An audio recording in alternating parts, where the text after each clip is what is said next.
2. Hello, and welcome to our season premiere of the Northern Ohio Research and Training Technology Hub's Innovators in Education live broadcast. The Innovators in Education series is brought to you by a generous grant from the Nord Family Foundation and in cooperation with the Educational Service Center of Lorain County. I'm your host, Mike Triska, and at the controls is our Director of Innovation and Technology, Dave Miller. This year, we are highlighting innovators in education who are impacting teaching and learning with a focus on maker and teacher space movement, connected learning, and using the latest technology tools.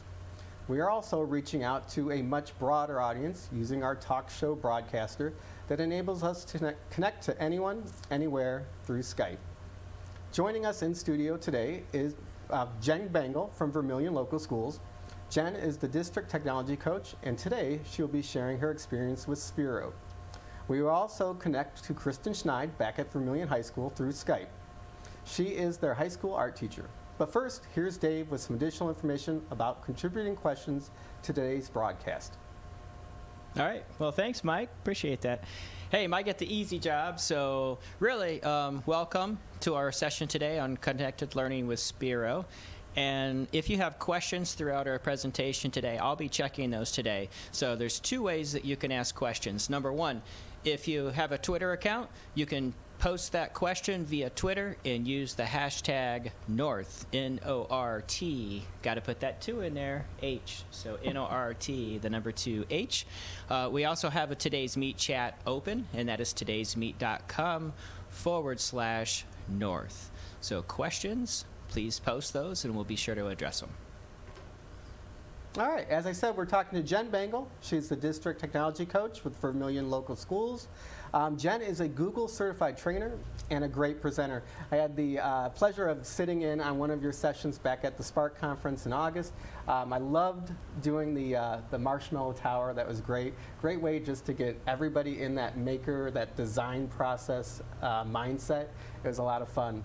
So welcome, Jen. Before we jump into Sphero, though, and talk about connected learning, just share a little bit about your background with us. Thank you, Mike. I have been the district technology coach for 3 years. So I go into classrooms K through 12 and help with a meaningful integration of new tools. We do a lot of looking into data to really personalize student learning. And of course, I get to do fun things like introduce Spheros and how to integrate those tools into lessons and projects.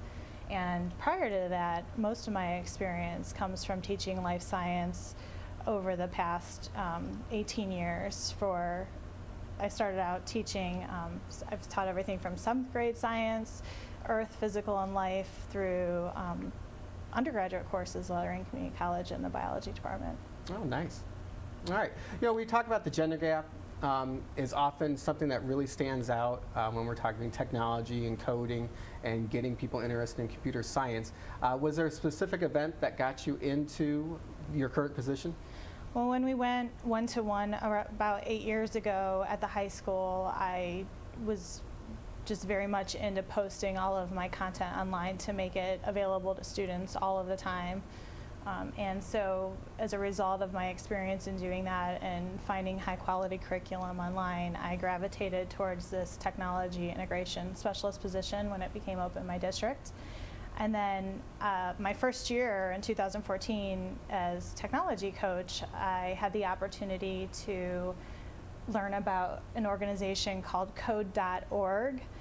They are very heavily involved with getting students of all ages programming experience with coding.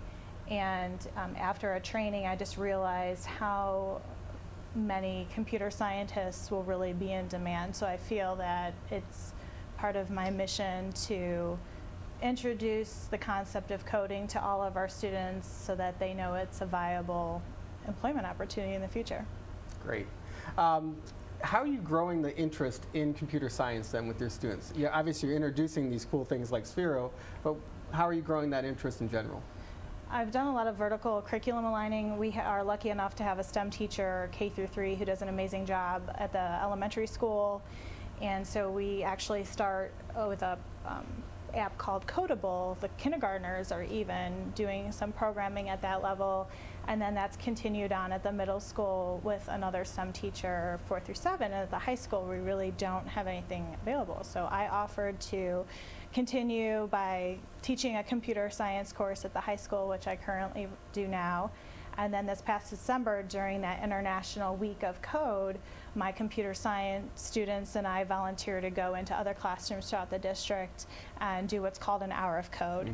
Basically, that's an experience, for those of you who are not familiar with hour of code, where students are in a game-based online environment, and they're running some commands and seeing how those commands play out in a very fun way. It is very fun. Did you do the code.org workshop? I did the code.org workshop, and what's great about code.org and the hours of code that they offer is they're all up to date and very relevant to students. So for example, in 4th grade, we did Disney's Moana, and they had a whole hour of code with about 15 levels of coding. Have you had a chance to bring some of those unplugged lessons to your students? Yes, we have. It's growing. Last year there was about 8 classrooms we got into. This year there's about 15 that wanted us to come in and do those coding experience with their students. And we do some simulations, like to learn about binary. We do unplugged parts of the lesson where we're not always doing everything online. So are you working K-12? I am working K-12. Okay. Nice. All right. Same with Sphero then too? Same with Sphero. We've had them in the elementary building, middle school, and high school. And we started, we got a classroom set. They come in a box of 12. And I started introducing them through lunchtime. I would have students come up during lunch and say, hey, have you ever heard of a Sphero? Let's play around with it and see what it does, to try to generate some interest in them. All right. Give our audience just a general overview then of Sphero. Okay. So yeah, go ahead. I brought one. It's just, if it's a Sphero Spark, it's a clear acrylic case in the robot, and it's got 2 motors in there, and it's kind of neat. You can see the circuit board and all the other components that are involved in that. It is controlled via Bluetooth on a mobile device, and there's a number of different apps that allow you to either programming it with block coding language, which is basically commands that are like Legos that you would stack and then run the program. It's also, you can text-based program this as well, or just simply drive it. So it lends to a lot of differentiation depending on the ability levels of students and how you want to integrate it into your classroom. Now you said you started introducing it during lunchtime. How did the students receive that? They love these. When we use these in an art class, in which we'll connect with Kristen Schneid, our art teacher at the high school, here in just a few moments, the seniors that were leaving at the end of last year were, all bummed out because they thought, now you get these cool things and we're leaving. So students relish any opportunity to use something like this in the classroom, something new, something different that they haven't really had exposure to before. How'd you get your teachers to connect with it? We've used them in professional development trainings, and if I come across a lesson or a project that applies to their curriculum, I'll reach out to them and say, hey, guess what, we can use these and students will love it, and this is how it directly applies to your content standards. Perfect. And you need a mobile device to control Sphero. So what kind of devices are your students using K through 12?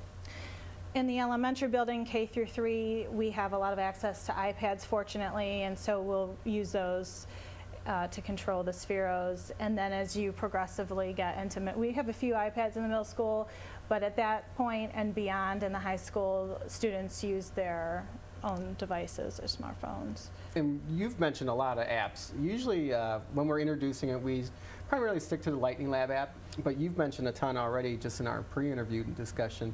What kind of apps are your students using?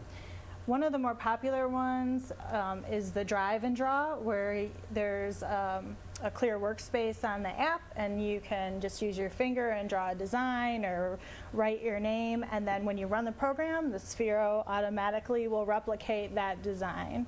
And does that show the code behind the program? That one does not show the code behind the program, but there are other apps like the Lightning Lab that you mentioned that will provide the blocks to program, and there's also one called Orb Basic if you want your students to really get into some text-based programming language.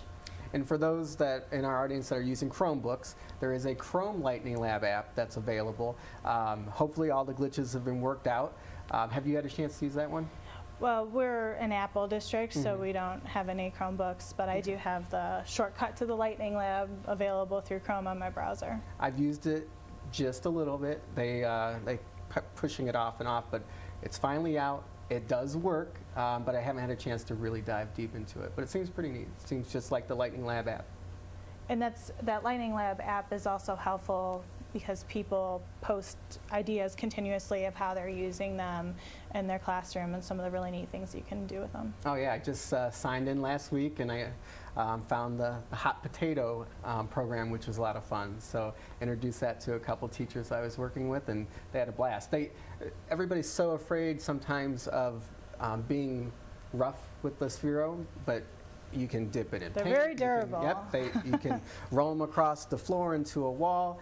Yeah, don't throw them across the room, but they can take some abuse. And they're waterproof, so as you mentioned, you can roll them in paint and use them on a canvas, as maybe we'll see here in a few moments, and construct a boat, design different types of sails, and use the Sphero to drive it through the water. We did their water wheeler lesson with a group where you measure the effects of friction on the Sphero going through water, and it's really neat to see how he reacts when he's put in water, and then you add additional friction to him. But it's fun. There's lots of fun lessons. That's fun from the Lightning Lab, actually from the community too, I think.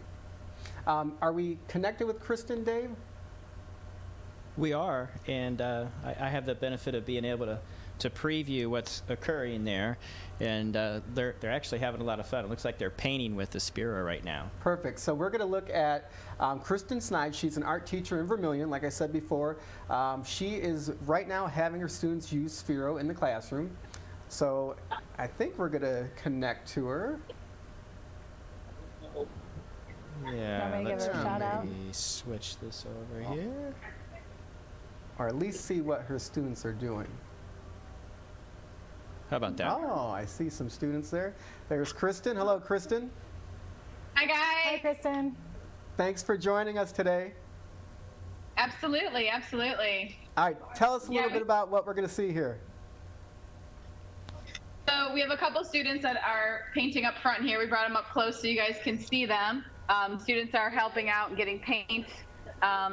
Here are the actual paintings.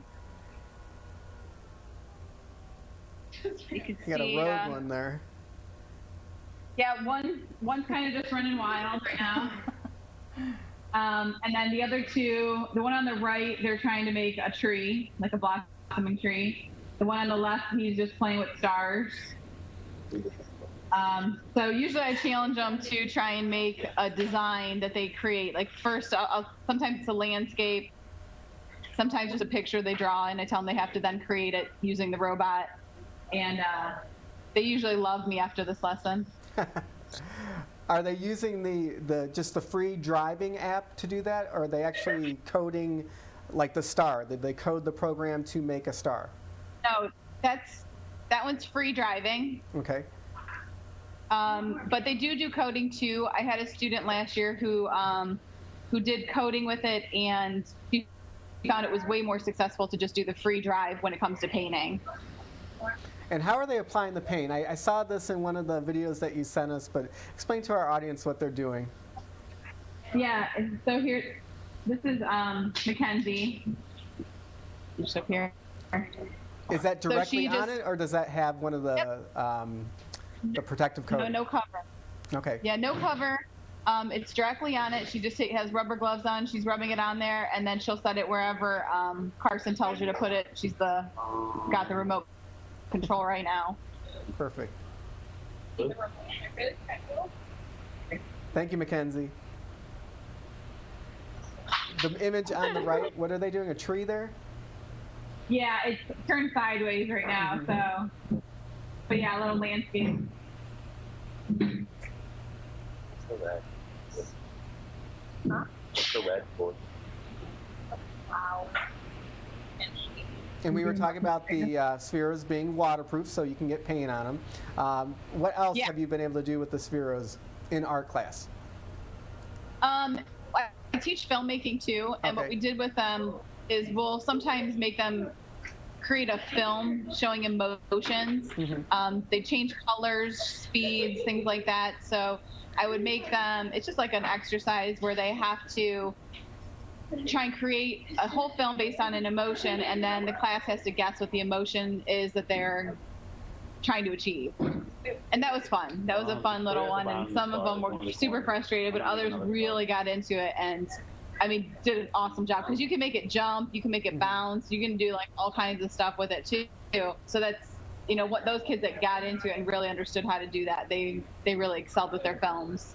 And what were they using to produce their films? Were they just using iMovie? We use iMovie and a program called After Effects, Perfect. and they just edit it right on there. Yeah.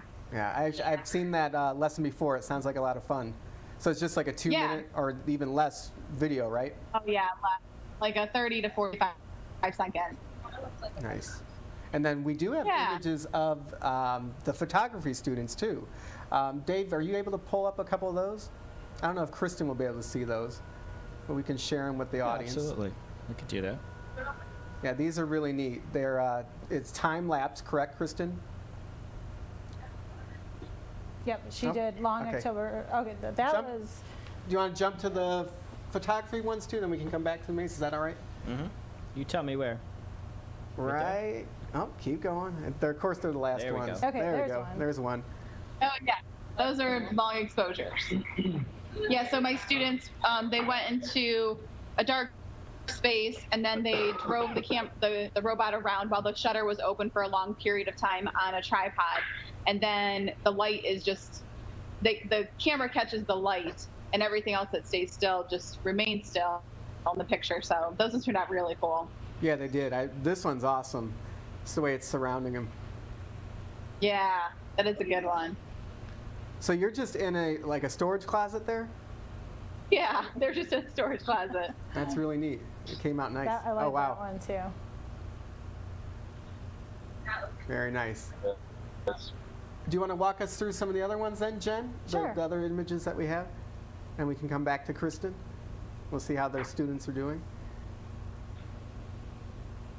There we go. So this is one of a couple mazes that we broke off into groups in my computer science class. They had to design and build a maze, and then instead of driving it directly with the app, they had to use the basic app that I mentioned earlier and actually text program it and write the commands and work out the glitches and the bugs in order to successfully go from start to finish in their maze. So that is one of them.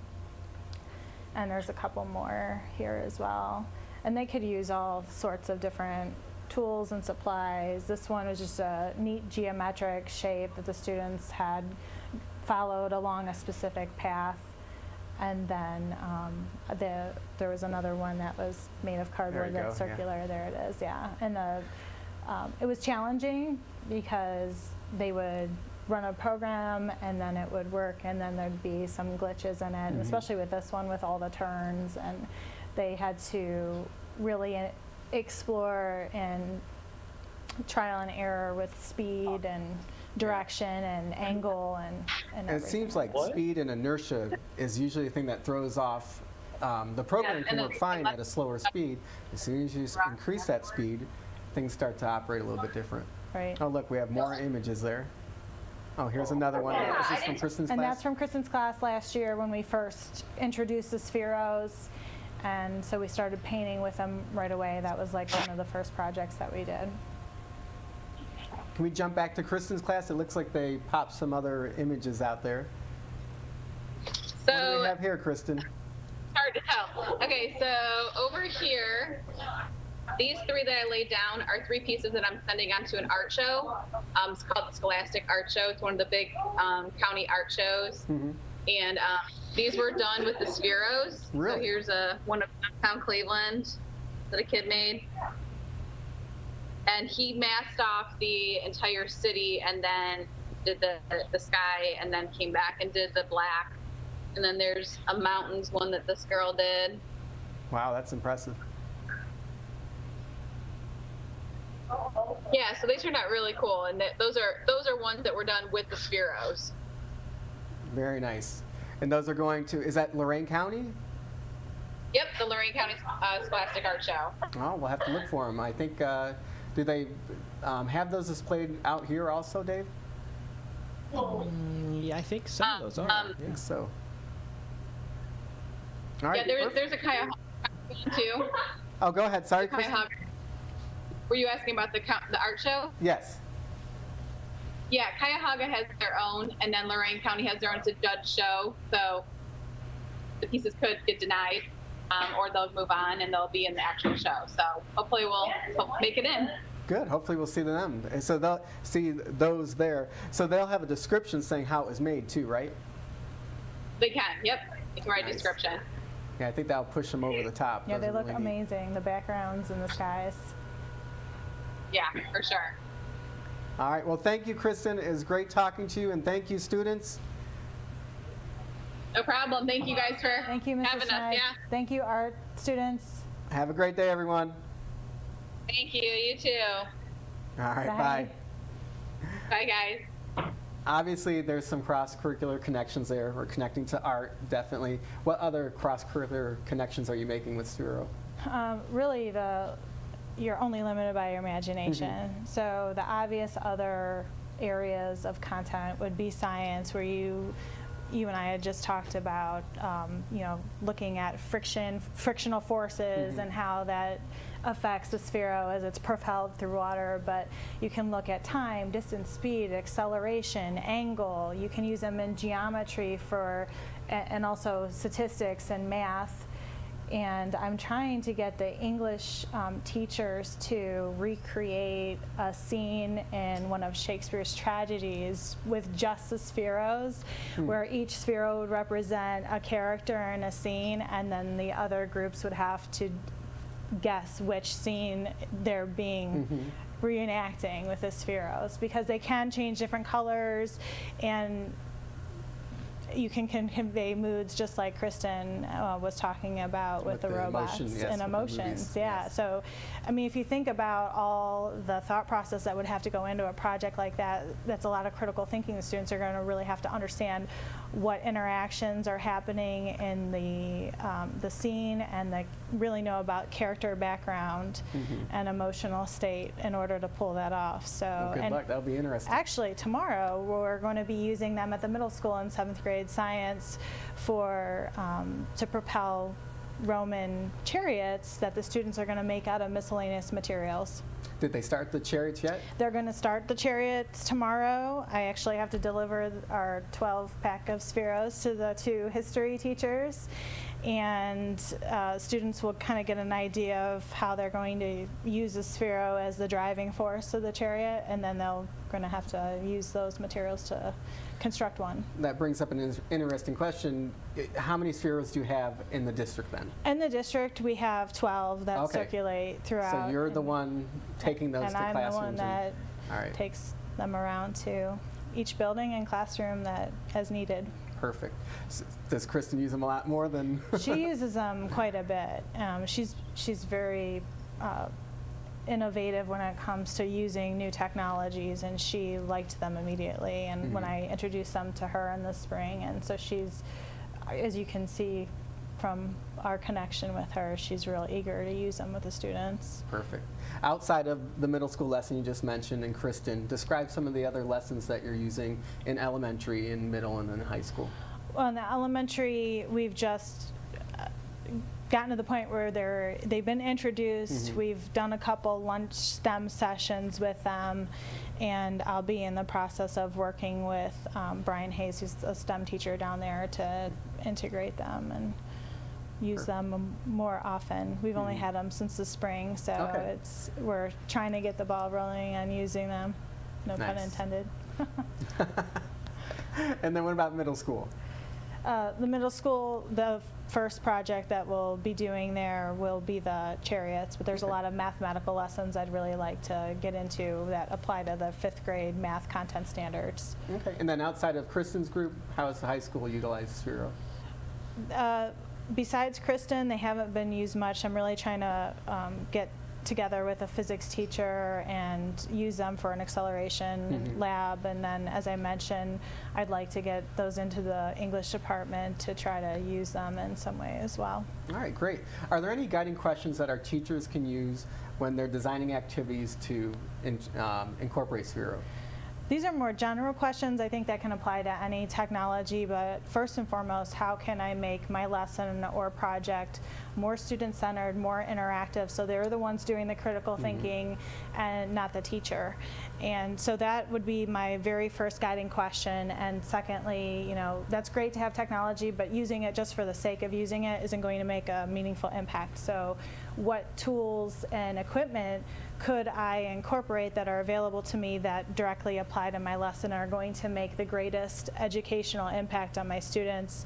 And last, you know, are the tools and equipment and technology I'm using going to prepare my students in some way for the skills they'll need in the future? Nice. How deep into coding do your students get? We talked about the students were able to code through the circular maze there.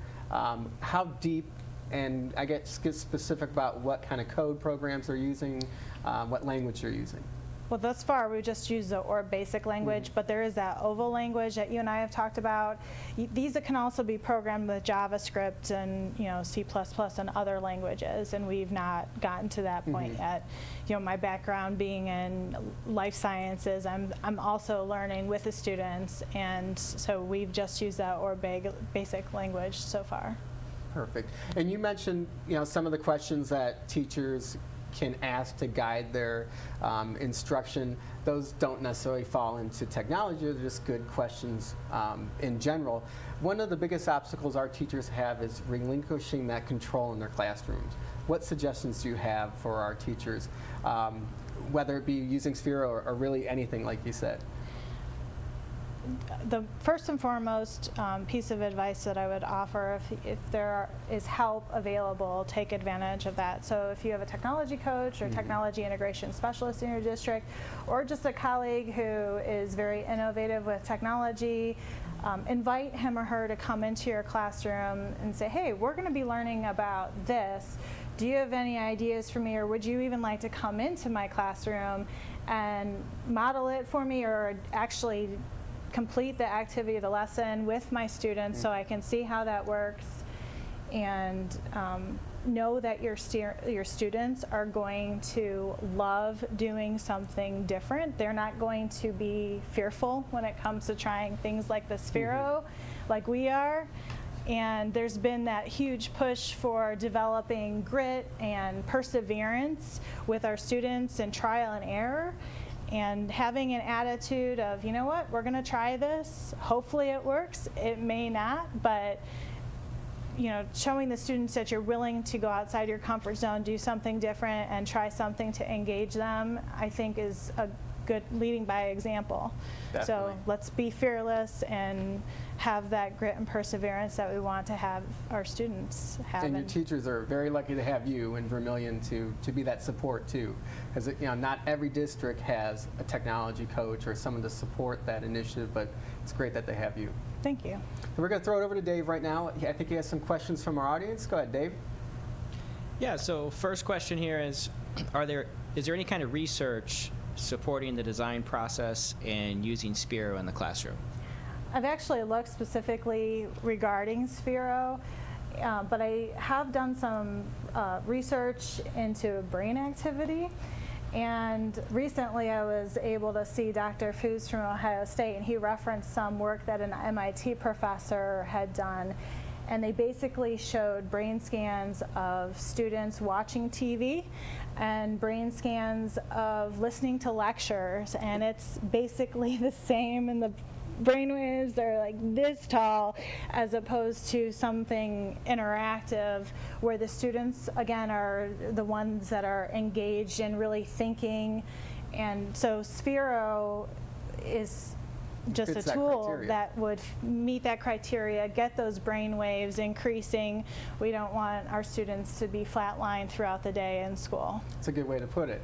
And seeing, I saw the visual that you're mentioning, and seeing that the difference between those brain waves compared to connected and not connected, I guess is what we'd call it, sitting watching TV, or interactive, non-interactive.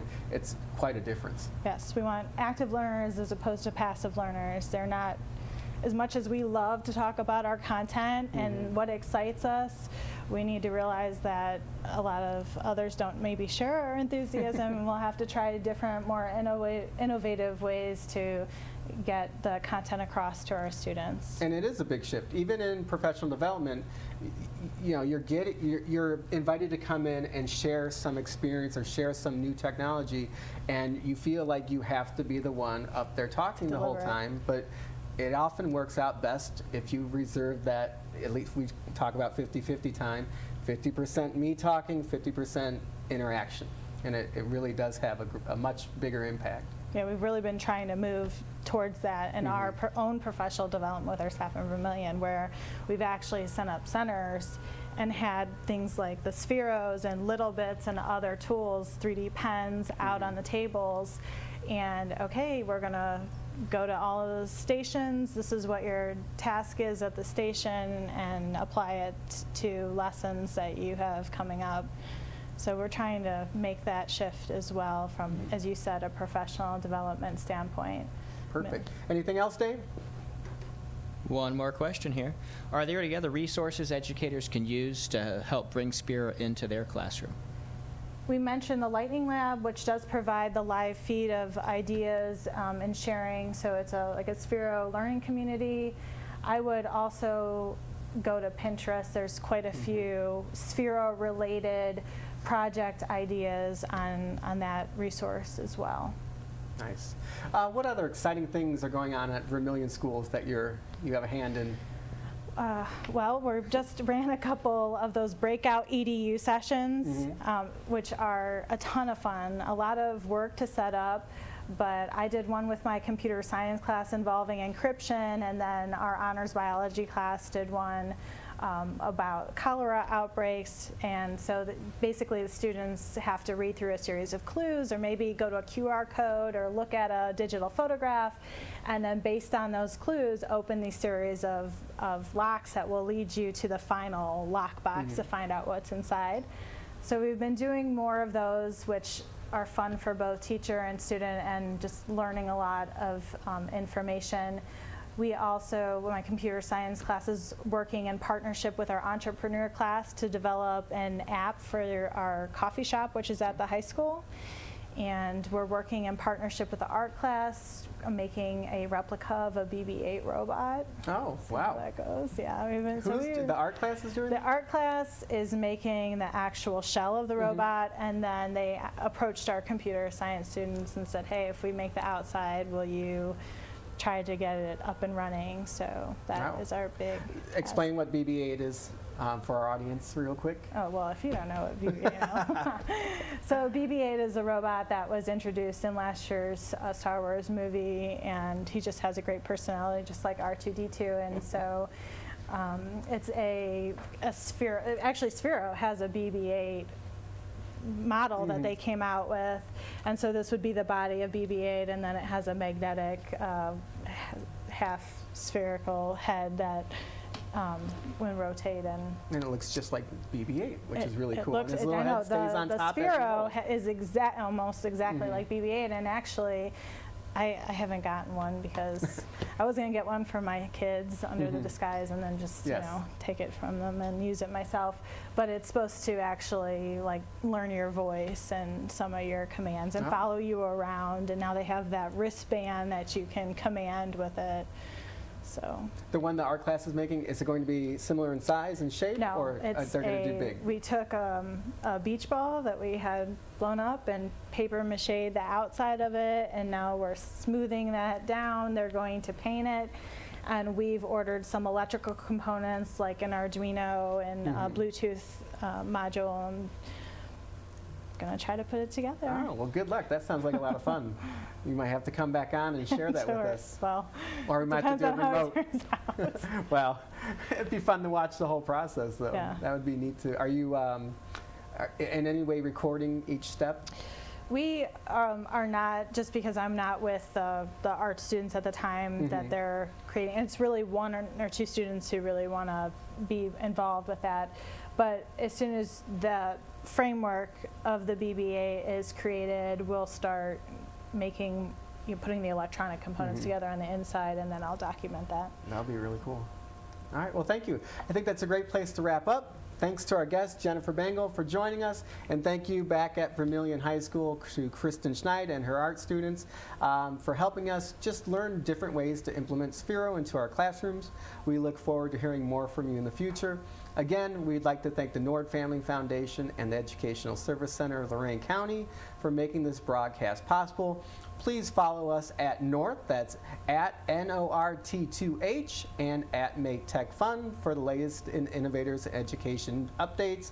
Until next time, I'm Mike Triska, encouraging to implement some of the great ideas you've heard today, and most of all, make tech fun.